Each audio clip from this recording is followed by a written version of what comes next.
الحمد لله رب العالمين. إياك نعبد اهدنا الصراط المستقيم عليهم غير المغضوب عليهم ولا الضالين. صل على آل محمد.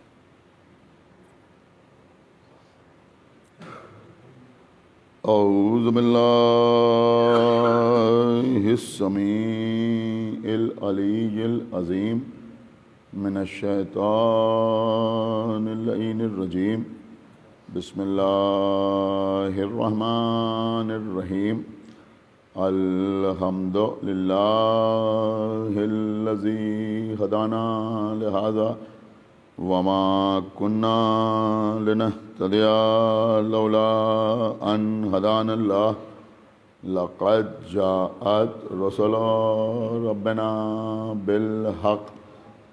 الصلاة والسلام على صاحب الدين والإسلام والحل والحرام والركن والمقام والصلاة والصيام والسجود والقيام والشريعة والأحكام والحجة والبرهان والمحبة والعرفان والحق والبيان والكتاب والقرآن سيدنا ونبينا وشفيعنا ومولانا ومولى الثقلين جد الحسن والحسين أبي القاسم محمد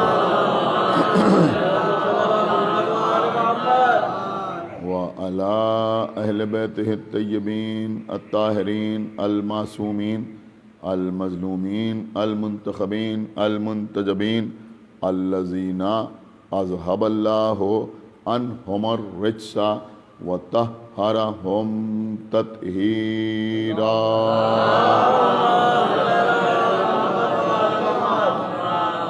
ولعنة الله على أعدائهم وقتلتهم وغاصبي حقوقهم ومنكري فضائلهم ومصائبهم أجمعين من الآن إلى يوم الدين. أما بعد فقد قال الله سبحانه تبارك وتعالى في كتابه المجيد وفرقانه الحميد وقوله الحق. بسم الله الرحمن الرحيم. الرحمن علم القرآن خلق الإنسان علمه البيان. صلوات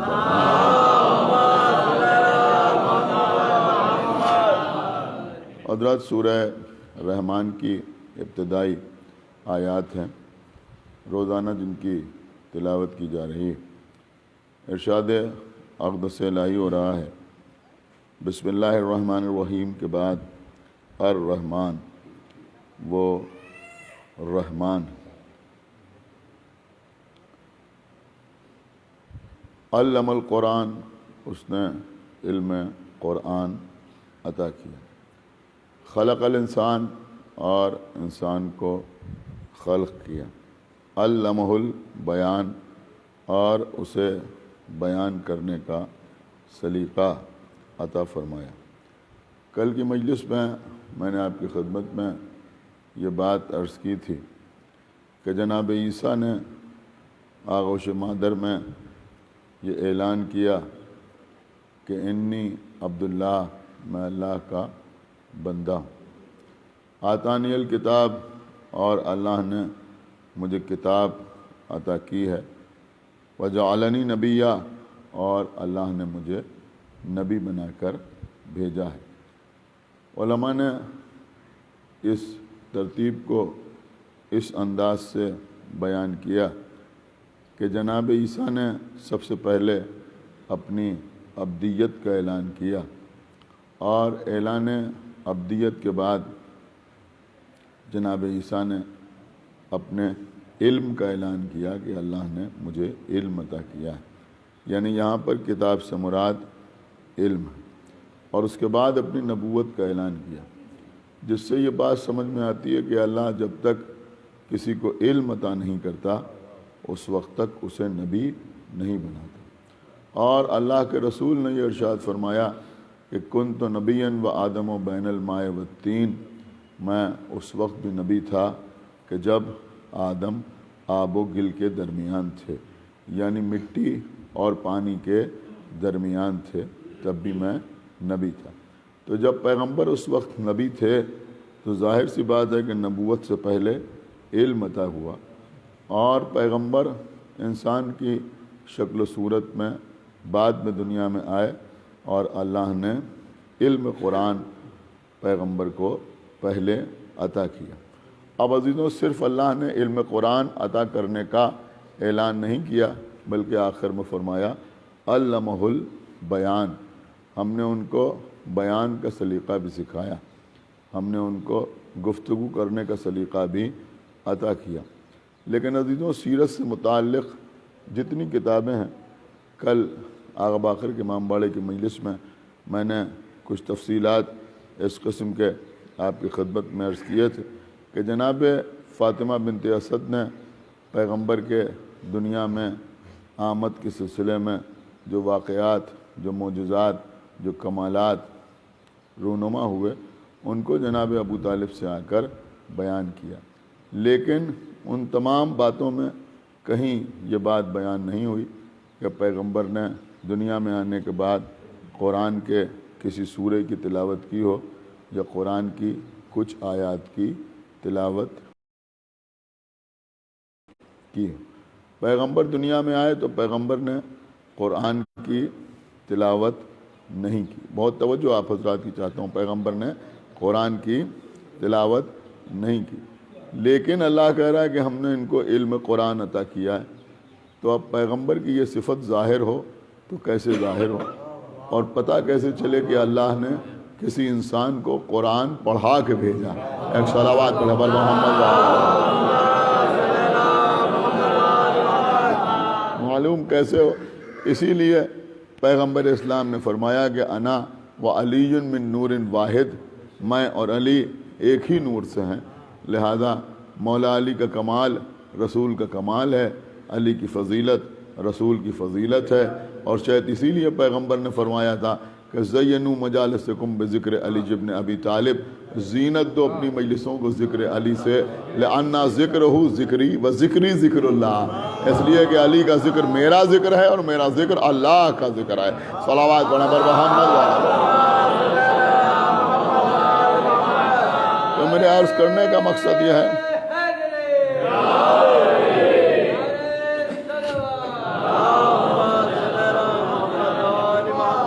دیکھیں، اس سلسلے میں بہت سی باتیں میں آپ کی خدمت میں عرض کرنا چاہتا ہوں۔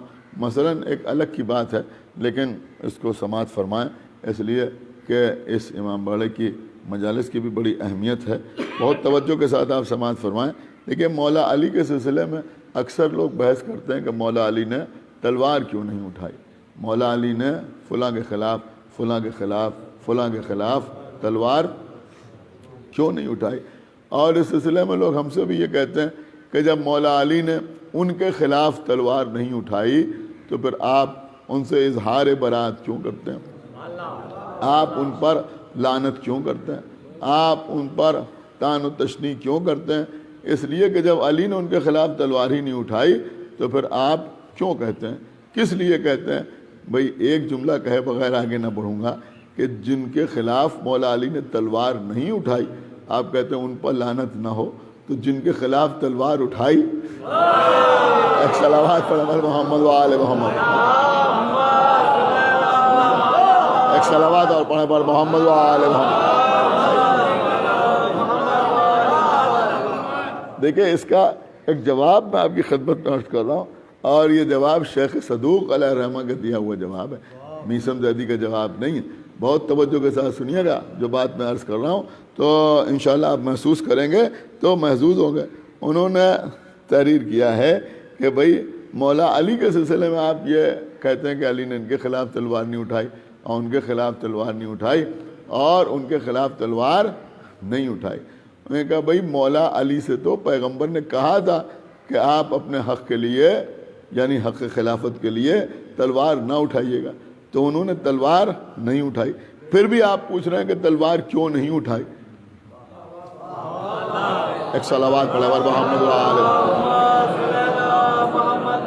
دیکھیں، بالکل نئی بات پہلی بار میں پڑھ رہا ہوں، اور انشاءاللہ سمجھدار مجمع میرے سامنے بیٹھا ہوا ہے، میں نے لکھا کہ وہاں تو رسول نے روکا تھا، منع کیا تھا کہ آپ تلوار نہ اٹھائیے گا، اور رسول کا حکم اللہ کا حکم ہوتا ہے، رسول کی اطاعت اللہ کی اطاعت ہوتی ہے، لیکن پھر بھی آپ سوال کر رہے ہیں کہ انہوں نے تلوار کیوں نہیں اٹھائی، جبکہ قرآن مجید میں اگر آپ قرآن پڑھیں، بہت توجہ آپ حضرات کی چاہتا ہوں، اللہ نے اپنے نبی کو صاف صاف حکم دیا، یا ایھا النبی، اے ہمارے نبی، جاہد الکفار والمنافقین، یا علی آپ کفار اور منافقین سے جہاد کیجئے۔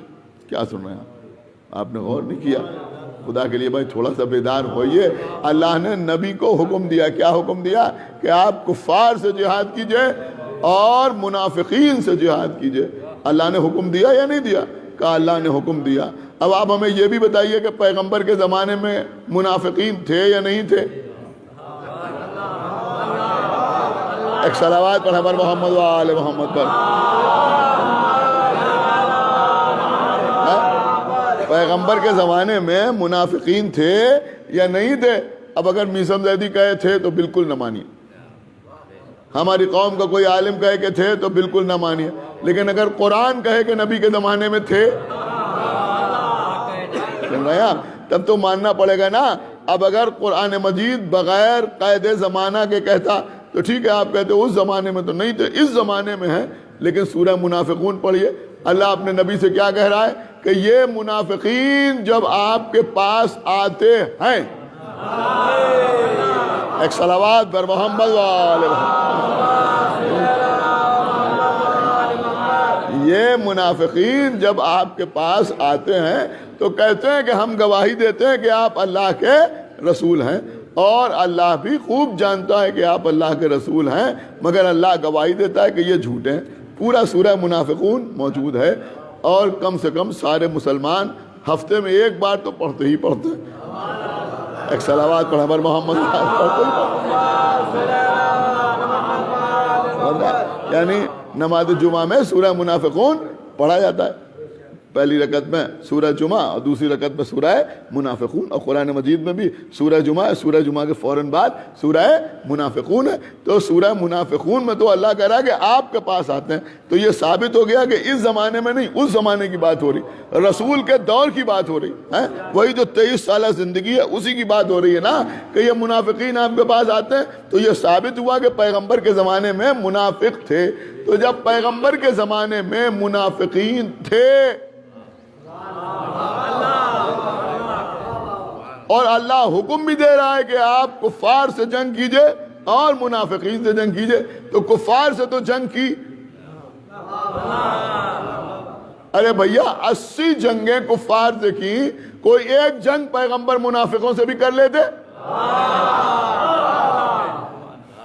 غور کیا آپ نے؟ کوئی ایک جنگ پیغمبر اسلام منافقوں سے بھی کر لیتے، لیکن پیغمبر نے منافقوں سے کوئی جنگ نہیں کی۔ کیوں نہیں کی؟ کس لیے نہیں کی؟ اب مفسرین نے اس کی توجیہ کی ہے، اور کیا توجیہ کی ہے؟ انہوں نے کہا پیغمبر اسلام نے ان سے جنگ اس لیے نہیں کی، اس لیے پیغمبر اسلام نے ان کو چھوڑ دیا، ان سے جنگ نہیں کی کہ کم سے کم کھلم کھلا یہ اسلام کو نقصان نہیں پہنچا رہے۔ نہیں غور کیا آپ نے؟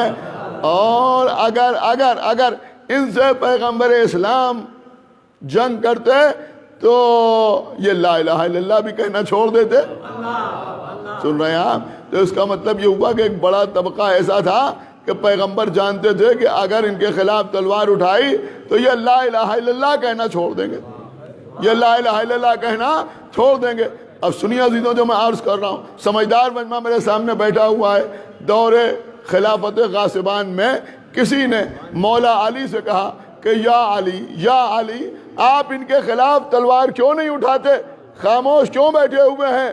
مولا علی کچھ لمحوں کے لیے خاموش رہے۔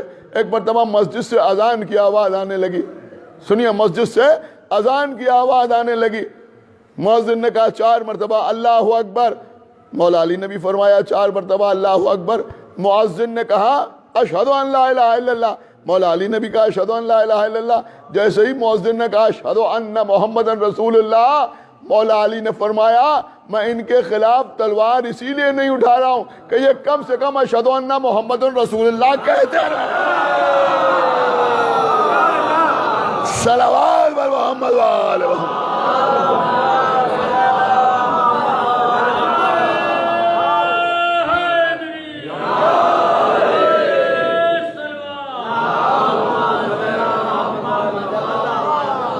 ایک صلوات اور پڑھ دے بر محمد و آل محمد. غور کیا آپ نے؟ کم سے کم یہ اتنا کہتے رہیں. تو یہ جو آواز آ رہی ہے یہ باقی رہے، اس لیے میں ان کے خلاف تلوار نہیں اٹھا رہا. تو بہرحال وہاں بڑی مصلحتیں پیش نظر تھی، لیکن اب یہاں ایک سوال تو میں نے آپ کے ذہنوں میں چھوڑ ہی دیا ہے کہ بھئی جب اللہ نے حکم دیا، اللہ تو حکم ہی دے رہا ہے،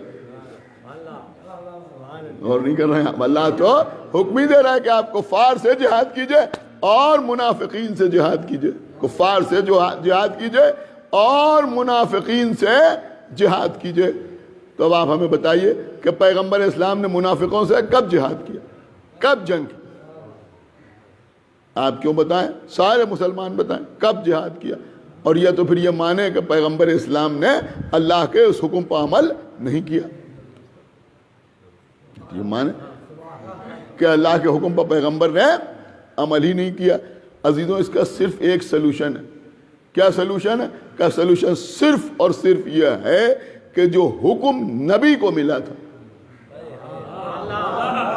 کیا سن رہے ہیں آپ؟ جو حکم نبی کو ملا تھا اس حکم کی تعمیل نبی کے لیے مولا علی نے کی.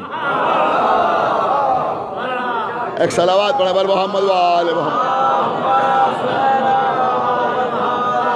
اب غور کیا آپ نے؟ کچھ بے وقوف جو آگے کہتے ہیں صاحب جنگ جمل پڑھنے سے کیا فائدہ، جنگ صفین پڑھنے سے کیا فائدہ. ارے بھیا یہ جمل و صفین خالی مولا علی کی محبت میں نہیں پڑھی جا رہی ہے، رسول اللہ کی محبت میں پڑھی جا رہی ہے. ایک صلوات پڑھیں بر محمد و آل محمد.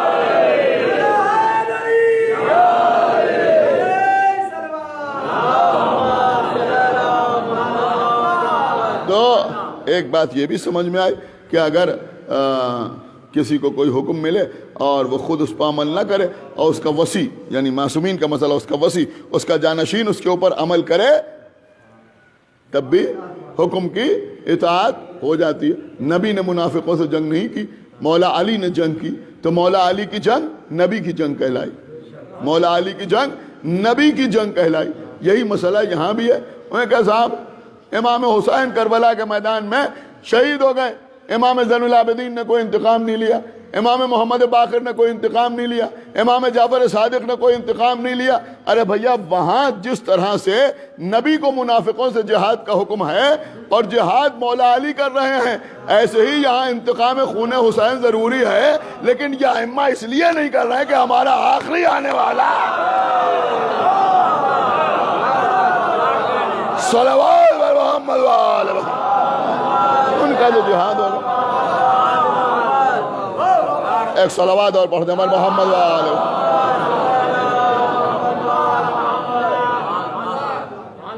بس عزیزوں، تو میں آپ کی خدمت میں عرض یہ کر رہا تھا کہ مولا علی کا تذکرہ رسول کا تذکرہ ہے.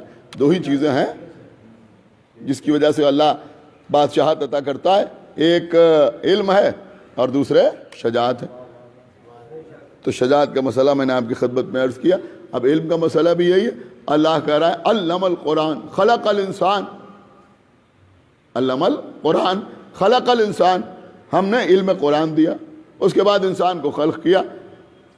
اب رسول کو اللہ نے علم پہلے دیا، انسان کی صورت میں خلق بعد میں کیا. لیکن پیغمبر نے دنیا میں آنے کے بعد قرآن کے ایک سورے کی کیا ایک آیت کی بھی تلاوت نہ فرمائی. لہذا اب ظاہر کیسے ہو کہ نبی کی اس فضیلت کو بھی ظاہر مولا علی کریں گے. رسول کی آغوش میں آئیں گے، اے اللہ کے رسول زبور سناؤ، توریت سناؤ، انجیل سناؤ یا قرآن سناؤ. تو مولا علی زبور سنا رہے ہیں، توریت سنا رہے ہیں، انجیل سنا رہے ہیں، قرآن سنا رہے ہیں. کون سنا رہا ہے؟ کہ مولا علی سنا رہے ہیں. اب لوگ کہتے ہیں صاحب یہ آپ پڑھ دیتے ہیں تو نبی نے کیوں نہیں سنایا؟ ارے نبی نے کیوں نہیں سنایا؟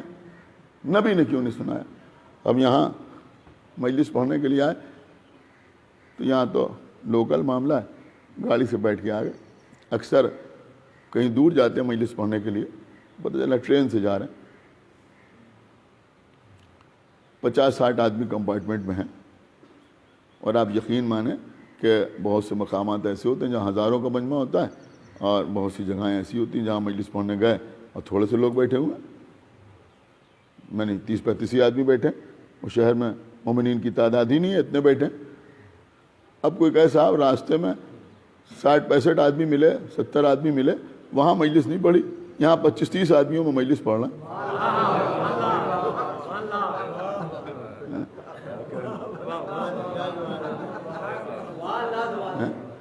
مگر صاحب فلائٹ میں آ رہے تھے، آپ دیکھیے 150 پیسنجر تھے، وہاں انہوں نے نہیں کہا فاتحہ،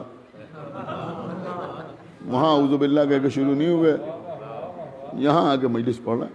تو جواب کیا ہوگا؟ جواب یہی تو ہوگا کہ وہاں لوگ تو تھے، لیکن اگر پڑھتے تو سمجھتا کون؟ کوئی سمجھنے والا ہوتا نا، کوئی بتانے والا ہوتا نا. تو اگر نبی بہت توجہ آپ حضرات کی چاہتا ہوں، قرآن پڑھتے. دیکھیں حالانکہ یہاں مسئلہ کچھ اور ہے، میں آپ کی خدمت میں عرض کر رہا ہوں، یہاں مسئلہ کچھ اور ہے. اگر نبی دنیا میں آنے کے بعد قرآن پڑھتے تو کون سنتا؟ کہا جناب فاطمہ بنت اسد سنتی، جناب ابو طالب سنتے، خدا کے لیے بیدار ہوئیے، جناب ابو طالب سنتے، جناب عبد المطلب سنتے. ارے آج تک جن کے کلمے پر مسلمان بحث کر رہے ہیں، کیا سننا یار؟ ان کے کہنے سے کون مانتا کہ جو نبی نے کہا یہ قرآن ہے؟ ایک صلوات پڑھا پر محمد وآلہ محمد، ایک صلوات اور پڑھا پر محمد وآلہ محمد. سمجھ رہے ہیں آپ؟ کون مانتا کہ یہ قرآن ہے؟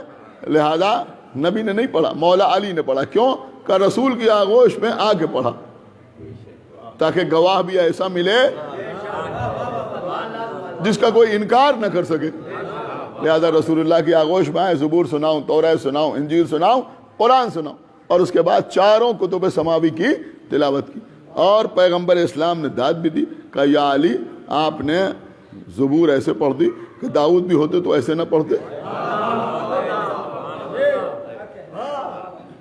توریت ایسے پڑھ دی کہ اگر موسیٰ بھی ہوتے تو ایسے نہ پڑھتے، انجیل تو ایسے پڑھ دی کہ عیسیٰ بھی پڑھتے تو ایسے نہ پڑھتے، اور قرآن تو آپ نے نزول سے پہلے پڑھ دیا.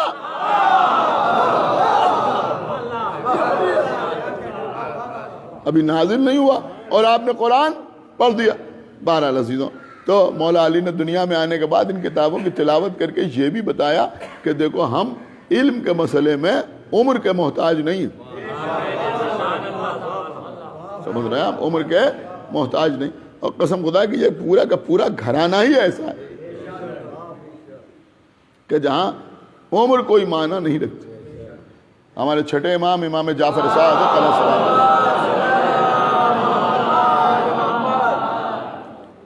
ایک شخص امام کی خدمت میں حاضر ہوا، یعنی امام ہے موسیٰ کاظم علیہ السلام کا، جاؤ جا کے اپنے امام کو سلام کرو.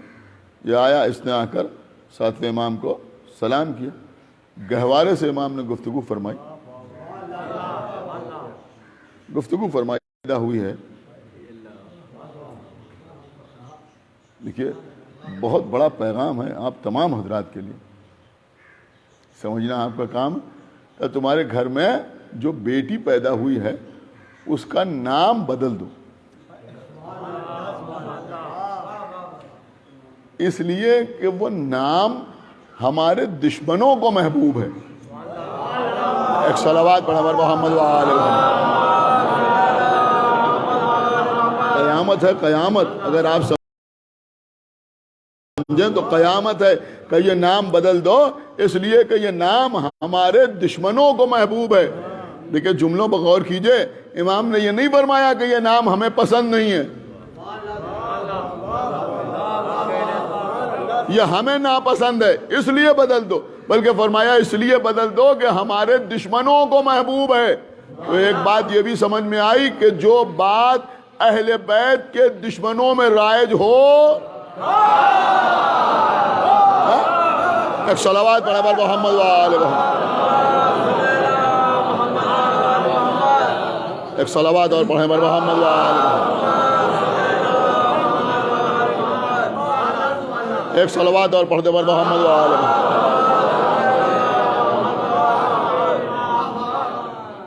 جو بات آل محمد کے دشمنوں کو پسند ہو، اس سے اہل بیت کے دوست احتیاط کریں، پرہیز کریں کہ وہ نام بدل دے، اس لیے کہ وہ ہمارے دشمنوں کو پسند۔ تو میں عرض یہ کر رہا تھا کہ یہ اہل بیت ہے، یہاں عمر کوئی معنی نہیں ہوتی، اسی لیے آپ کربلا کے میدان میں آ کے دیکھیں کہ جہاں 57 برس کے حسین جنگ کر رہے ہیں، وہیں 13 سال کا قاسم بھی تلوار چلا رہے ہیں، وہیں کمسن اون محمد بھی جہاد کا فریضہ ادا کر رہے ہیں۔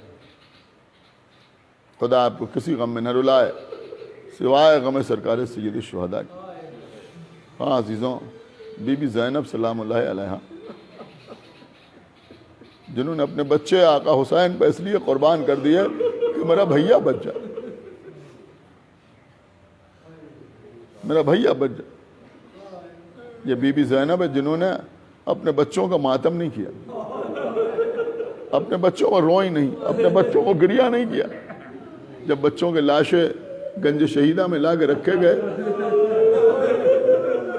جناب ام کلثوم نے دیکھا کہ تمام بیویاں موجود ہیں لیکن بی بی زینب موجود نہیں ہے، اس لیے کہ ابھی تک طریقہ ہی یہی تھا کہ کسی بھی شہید کا لاشا آتا تھا تو ایک بی بی کو لایا جاتا تھا جو اس شہید کی وارث ہوتی تھی۔ کبھی ماں آئی، کسی شہید کے پاس آ کر اس کی زوجہ کو بٹھایا گیا، کسی شہید کے پاس اس کی بیٹی آگے بیٹھی، کسی شہید کے پاس اس کی بہن آگے بیٹھی، لیکن اگر ماں ہوتی تھی تو ماں کو ضرور لایا جاتا تھا عرصہ دینے کے لیے۔ بی بی ام کلثوم نے دیکھا ام رباب موجود ہیں، ام لیلہ موجود ہیں، ام فروہ موجود ہیں، سکینہ اور رقیہ موجود ہیں، بی بی فضہ موجود ہیں، لیکن بی بی زینب کہیں نظر نہیں آ رہی۔ لہذا خیمے سے باہر نکلی، بی بی زینب کو تلاش کرنے لگی، دوسرے خیموں میں جا کے دیکھا، اب جو ایک خیمے میں آ کے دیکھا تو کیا دیکھا کہ بی بی زینب مصلی پہ بیٹھی ہوئی ہیں اور دعا کر رہی ہیں، پروردگار میری قربانیوں کو قبول کر لے۔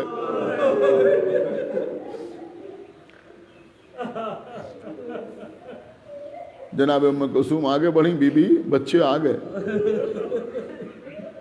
اٹھی جناب زینب اس خیمے میں آئیں جہاں بچوں کے لاشیں رکھے ہوئے تھے۔ بیویوں نے دیکھا کہ شہزادی آگے بڑھیں، سب یہ سمجھے کہ بی بی اپنے کو بچوں پر گرا دیں گی، اون کے لبوں کے بوسے لیں گی، محمد کے رخسار چومیں گی، لیکن شہزادی نے آگے بڑھ کے بچوں کی لاشوں کے درمیان تھوڑی جگہ بنائی اور اس کے بعد سر کو سجدے میں رکھا، ہاتھوں کو اٹھایا، پروردگار تیرا شکر ہے کہ تو نے میری قربانیوں کو قبول کر لیا۔ جو سلام آپ شام غریبہ میں سنتے ہیں، آل رضا مرحوم کا کلام، اس کو ناصر جہاں نے بہترین آواز میں پڑھا ہے، اللہ جسے چاہے اسے مقبولیت عطا کرتا ہے۔ عزیزوں، کیا غضب کے اس میں 2 مصرے ہیں کہ مسافرت نے جسے بے کسی یہ دکھلائی۔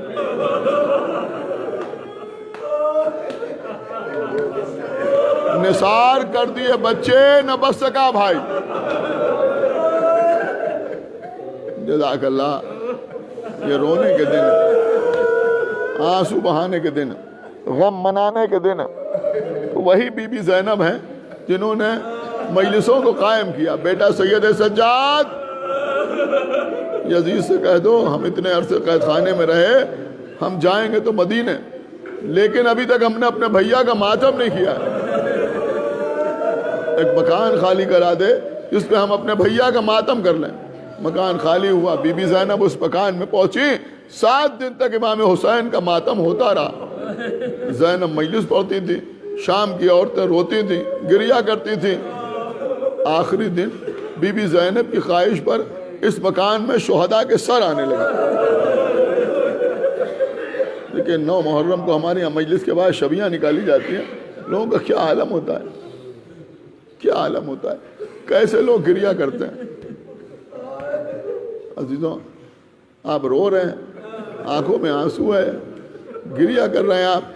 میں سمجھتا ہوں ایسے موقع پر کچھ باتیں زیادہ اثر کر جاتی ہیں. خدا کے لیے عزائے امام حسین علیہ الصلوۃ والسلام کا جو احترام ہے اسے برقرار رکھیے.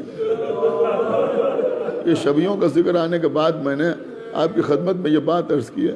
دیکھیے عزیزوں, بوسہ دینا انتہائی احترام کا مظاہرہ ہے. آپ میری بات سمجھ رہے ہیں یا نہیں سمجھ رہے ہیں؟ خدا کے لیے یہاں جو لوگ بیٹھے ہیں آپ اپنے بچوں کو سمجھائیں, اپنے محلے کے بچوں کو سمجھائیں. قبلہ, یہ کبھی کبھی ایسا بھی ہوتا ہے کہ اگر ہم کسی نعمت کی قدر نہیں کرتے تو وہ نعمت چھن جاتی ہے.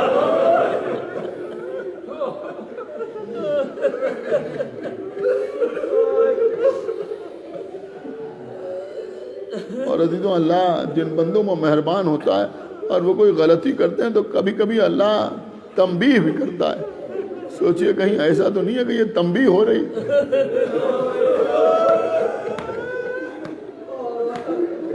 بوسہ دینا احترام کی انتہا ہے, تعظیم کی معراج ہے.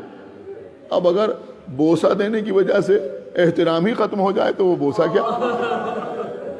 آپ مجھے بتائیے, اگر ہمارے بوسہ دینے کی وجہ سے احترام ہی ختم ہو جائے, جو شبیہ ہے اس کا احترام برقرار نہ رہے, تو پھر ہمارے بوسہ دینے سے کیا فائدہ؟ آپ مجھے بتائیں, جو بات میں عرض کر رہا ہوں اس کو بہت غور سے سنیے گا اور اس کے آگے لوگوں تک پہنچائیے ضرور, اس لیے کہ ہمارا کام ہے امر بالمعروف نہی عن المنکر, لوگوں تک بات پہنچ جائے. آگے ماننا نہ ماننا دوسروں کا کام ہے. تو عزیزوں, بہرحال یہ وہ مسائل ہیں کہ بھائی اگر مجمع زیادہ ہے تو ہم دور سے بھی بوسہ دے سکتے ہیں, دور سے بھی ہم بوسہ دیں گے تو وہ بھی بوسہ کہلائے گا. لیکن ایسا نہ ہو عزیزوں, اسی شہر میں ہم نے اپنے بہت بچپن میں کمسینی کے عالم میں یہ منظر بھی دیکھا ہے. آپ یقین مانیں, یعنی یہ اس وقت کی بات ہے کہ جب ہم اپنے والد کے ساتھ یا گھر والوں کے ساتھ انگلی پکڑ کر جلوسوں میں جاتے تھے, اس وقت کی بات ہے جب میں آپ کی خدمت میں عرض کر رہا ہوں. ہم نے دیکھا یہی 8 محرم کا علم دریا والی مسجد سے علم آ رہا ہے اور اس کے اوپر زبردست صحرا چڑھا ہوا ہے. اور جو یہاں میرے بزرگ بیٹھے ہیں میری بات کی گواہی دیں گے, صحرا زبردست چڑھا ہوا ہے اور 4 آدمی ایک چادر لیے ہوئے ہیں اور چادر کے اندر وہ صحرا ہے اور وہ 4 آدمی چادر کے کونے پکڑے ہوئے چل رہے ہیں. یہ ہے لکھنؤ, سمجھ رہے ہیں آپ؟ تو ہم نے اپنے والد سے پوچھا کہ بھئی یہ چادر لے کے کیوں چل رہے ہیں؟ کہا بیٹا یہ اس لیے چل رہے ہیں کہ اگر پھول کی کوئی پنکھڑی گرے تو اس چادر کے اندر.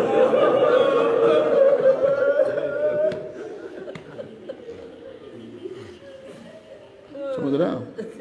اس وقت بھی لوگ بوسہ بھی دیتے تھے, علم کو چومتے بھی تھے. خدا کے لیے ان باتوں کا تھوڑا سا خیال ضرور رکھیے عزیزوں.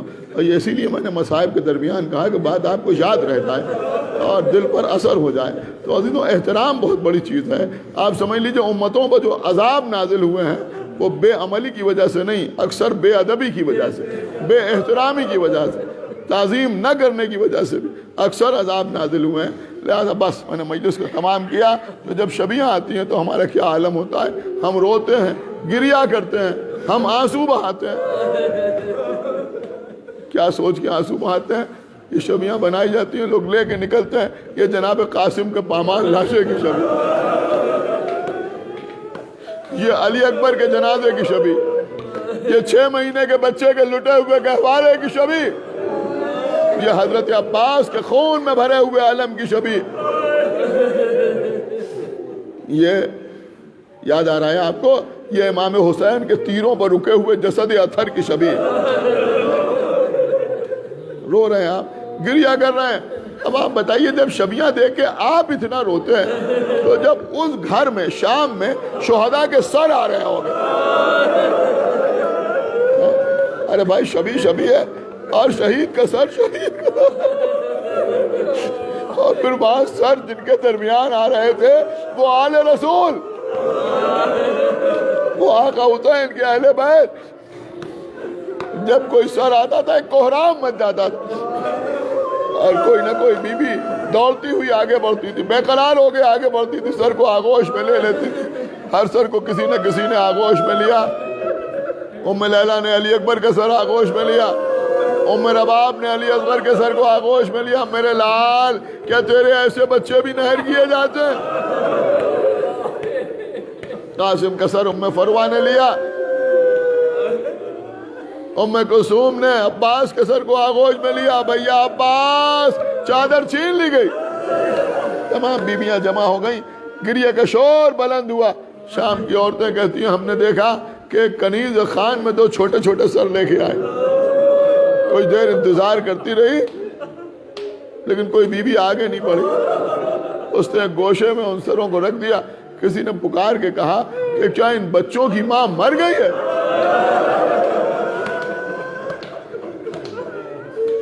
جو ان کے سروں کو لینے والا کوئی نہیں ہے۔ بس یہ آواز بی بی زینب کے کانوں میں آئی، آواز دی، ارے کیا کہتی ہو؟ ان بچوں کی ماں یہ زینب موجود ہے، لیکن تم ہمیں بتاؤ کہ ہم اپنے بچوں پہ آنسو بہائیں۔ یہ سیدہ کے لال حسین پہ